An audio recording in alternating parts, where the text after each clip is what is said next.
नमस्कार मित्रों, मैं सुवेक सिंह चौहान आप सभी का सक्सेस विधि मंत्रा यूट्यूब चैनल पर हार्दिक स्वागत करता हूं। मित्रों, आज मैं यूपी पीसीएसजे 2022 प्री एग्जाम के संदर्भ में जनरल स्टडीज पेपर 1 के नवंबर माह के करंट अफेयर्स के कुछ अति महत्वपूर्ण एमसीक्यूज लेकर के उपस्थित हुआ हूं।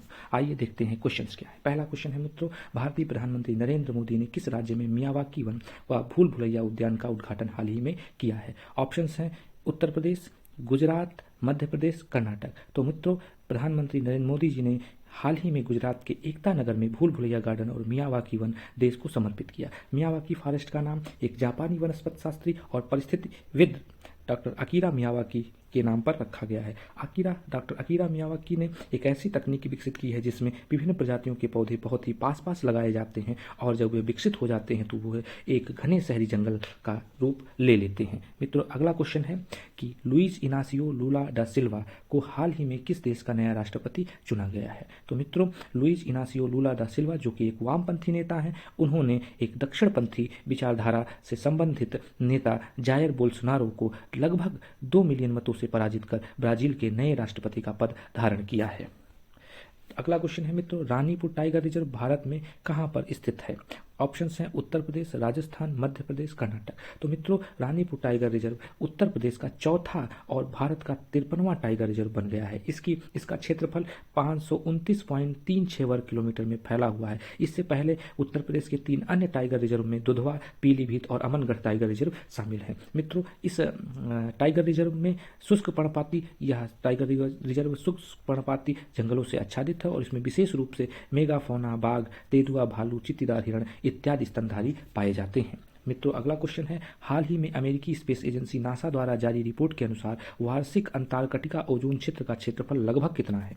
तो मित्रों, अमेरिकी स्पेस एजेंसी नासा ने हाल ही में एक वार्षिक रिपोर्ट जारी की और उसने बताया कि 17 सितंबर से लेकर के 13 अक्टूबर 2022 के बीच जो अंटार्कटिका है उसका जो क्षेत्रफल है औसतन 13.2 मिलियन वर्ग किलोमीटर तक विस्तृत हो गया है। हालांकि एनएसए ने यह भी बताया कि दक्षिणी ध्रुव के ऊपर ओजोन परत का जो क्षेत्र था वो पिछले वर्ष की तुलना में थोड़ा कम था और सामान्य रूप से हाल के वर्षों के समग्र सिकुड़ने की प्रवृत्ति को भी इसने जारी रखा है। मित्रों, 5वां क्वेश्चन है, हाल ही में किस भारतीय सशस्त्र बल ने अपनी नई छलावरण पैटर्न वर्दी के बौद्धिक संपदा अधिकार को पंजीकरण कराया है? मित्रों, ऑप्शन है सीमा सुरक्षा बल, भारतीय सेना, भारतीय नौसेना, भारतीय वायुसेना। तो भारतीय सेना ने हाल ही में अपनी छलावरण पैटर्न वर्दी का बौद्धिक संपदा अधिकार पंजीकरण प्राप्त किया है। मित्रों, 6वां क्वेश्चन है, यूएनएफसीसी के पक्षकारों ने 27वें सम्मेलन अर्थात कॉन्फ्रेंस ऑफ पार्टीज COP27 की मेजबानी कौन सा देश कर रहा है? ऑप्शंस हैं यूएई, मिस्र, ऑस्ट्रेलिया,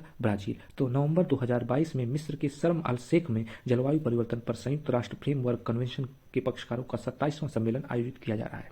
कई वर्षों की चर्चा के बाद नुकसान और क्षति का मुद्दा पहली बार जलवायु सम्मेलन के औपचारिक मुख्य एजेंडे में शामिल किया गया है। इस बार यह जलवायु आपदाओं के कारण पीड़ित गरीब देशों को मुआवजा देने के लिए एक अंतर्राष्ट्रीय तंत्र के निर्माण पर चर्चा करने का मार्ग प्रशस्त करता है। मित्रों, ये COP प्रत्येक 2 वर्ष पर एक कॉन्फ्रेंस होती है जो बेसिकली क्लाइमेट्स को लेकर के जिसपे विश्व के देश एकत्रित होते हैं और चर्चा करते हैं। मित्रों, 7वां क्वेश्चन है, संयुक्त राष्ट्र महासभा यूनाइटेड नेशंस जनरल असेंबली ने किस तिथि को बाल यौन शोषण, दुर्व्यवहार और हिंसा की रोकथाम और उपचार के लिए विश्व दिवस के रूप में नामित किया है? मित्रों, ऑप्शंस हैं 19 नवंबर, 18 नवंबर, 17 नवंबर और 26 नवंबर। तो मित्रों, संयुक्त राष्ट्र महासभा ने बाल यौन शोषण, दुर्व्यवहार और हिंसा की रोकथाम और उपचार के लिए प्रत्येक वर्ष 18 नवंबर को विश्व दिवस के रूप में नामित करने का संकल्प लिया है। यह दिवस विशेष रूप से बाल यौन शोषण से प्रभावित लोगों के बारे में जागरूकता बढ़ाने और बाल यौन शोषण, दुर्व्यवहार और हिंसा को रोकने की आवश्यकता को बढ़ावा देता है। मित्रों, 8वां क्वेश्चन है, एलन मस्क द्वारा हाल ही में ट्विटर का अधिग्रहण कर लिया गया, जिसके बाद ट्विटर के नए मुख्य कार्यकारी अधिकारी निम्नलिखित में से कौन बने हैं? एलन मस्क, सत्या नडेला, पराग अग्रवाल, सुंदर पिचई। तो मित्रों, एलन मस्क ने स्वयं यह ऐलान किया था कि वह ट्विटर के नए CEO का पदभार ग्रहण करेंगे। टेस्ला इंक के मालिक एलोन मस्क ने घोषणा की कि वह ट्विटर के मुख्य कार्यकारी अधिकारी के रूप में कार्य करेंगे, जिस सोशल मीडिया कंपनी को उन्होंने 44 बिलियन अमेरिकी डॉलर में खरीदा था।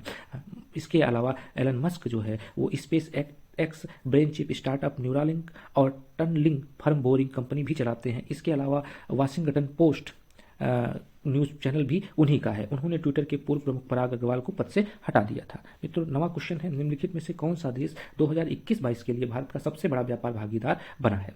चीन, जापान, यूएसए, यूएई। तो अमेरिका 2021-22 में भारत का शीर्ष व्यापारिक भागीदार बनने के लिए चीन से आगे निकल गया है, यूएसए अर्थात अमेरिका।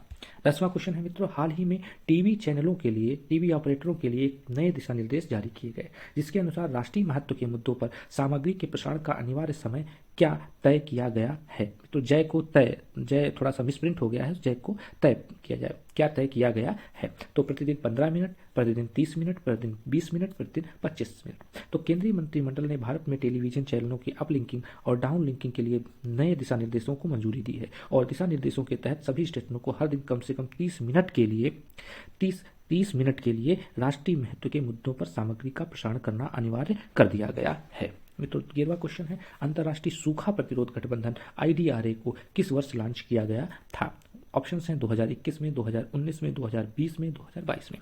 तो स्पेन और सेनेगल ने 30 देशों और 20 वैश्विक संगठनों का नेतृत्व करते हुए अंतर्राष्ट्रीय सूखा प्रतिरोध गठबंधन लॉन्च किया। इसे शर्म अल शेख में, जो अभी नवंबर माह में 2022 में COP27 हो रहा है, इसे शर्म अल शेख में जलवायु परिवर्तन पर संयुक्त राष्ट्र फ्रेमवर्क कन्वेंशन अर्थात COP27 में लॉन्च किया गया है। तो गठबंधन को जलवायु परिवर्तन के प्रभावों के लिए संयुक्त राष्ट्र के लिए एक विशिष्ट समाधान के रूप में देखा जा रहा है, क्योंकि यह एक दूसरे को भविष्य के सूखे के लिए बेहतर तरीके से तैयार करने में मदद करेगा।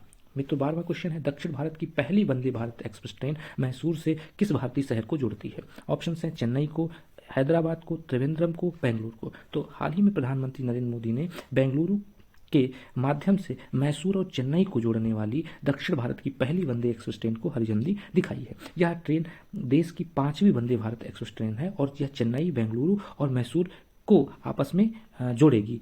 प्रधानमंत्री ने भारत गौरव काशी दर्शन ट्रेन को भी हरी झंडी दिखाई, जिसका उद्देश्य कर्नाटक से तीर्थयात्रियों को काशी भेजना है। मित्रों 13वां क्वेश्चन है, हाल ही में किस भारतीय राज्य ने आरक्षण की सीमा को 77% अर्थात 77% तक बढ़ाने के लिए विधेयक अपनी विधानसभा में पारित किया है। ऑप्शन है झारखंड, कर्नाटक, गुजरात, मध्य प्रदेश। तो झारखंड विधानसभा ने डाक और सेवा अधिनियम 2001 में रिक्तियों के झारखंड आरक्षण में संशोधन पारित किया, और इसका उद्देश्य सरकारी नौकरियों में ST, SC, EBC, OBC और आर्थिक रूप से कमजोर वर्गों अर्थात EWS के लिए आरक्षण को मौजूदा 60% से बढ़ाकर 77% अर्थात 77% तक बढ़ाना है। विधेयक में प्रस्ताव है कि राज्य संविधान की नवी सूची में बदलाव के लिए केंद्र से आग्रह भी करेगा। मित्रों 14 क्वेश्चन है, नताशा पिर्क मुसर हाल ही में किस देश की पहली महिला राष्ट्रपति बनी है। जब कोई पहली महिला राष्ट्रपति या प्रधानमंत्री बनती है तो यह क्वेश्चन अपने आप में महत्वपूर्ण हो जाता है। मित्रों ऑप्शन है डेनमार्क, ब्राजील, स्लोवानिया, नॉर्वे। तो उदार अधिकारों की पैरोकार नताशा पिर्क मुसर को स्लोवानिया की पहली महिला राज्य राष्ट्रपति के रूप में चुना गया है। 1951 में यूगोस्लाविया से टूटने के बाद स्लोवेनिया के स्वतंत्र होने के बाद से 54 वर्षीय पिर्क मुसर राष्ट्रपति के रूप में सेवा देने वाली वह पहली महिला राष्ट्रपति होंगी। मित्रों 15वां क्वेश्चन है, हाल ही में किस देश ने नो मनी फॉर टेरर सम्मेलन की मेजबानी करने का गौरव प्राप्त किया। ऑप्शन हैं रूस, भारत, USA अर्थात अमेरिका, चीन। तो मित्रों इंटरपोल और संयुक्त राष्ट्र आतंकवाद विरोधी समिति की बैठक के बाद Bharat no money for terror सम्मेलन की मेजबानी करने के लिए तैयार हो गया है। भारत की सरकार के तहत गृह मंत्रालय नई दिल्ली में नो मनी फॉर टेरर पर तीसरे मंत्री स्तरीय सम्मेलन का आयोजन कर रहा है, और सम्मेलन का उद्देश्य पिछले 2 सम्मेलनों में आतंकवाद के वित्त पोषण का मुकाबला करने से संबंधित चर्चाओं को आगे बढ़ाना है। मित्रों आशा है आपको यह क्वेश्चन अच्छे लगे होंगे। कृपया लाइक और शेयर करें। धन्यवाद।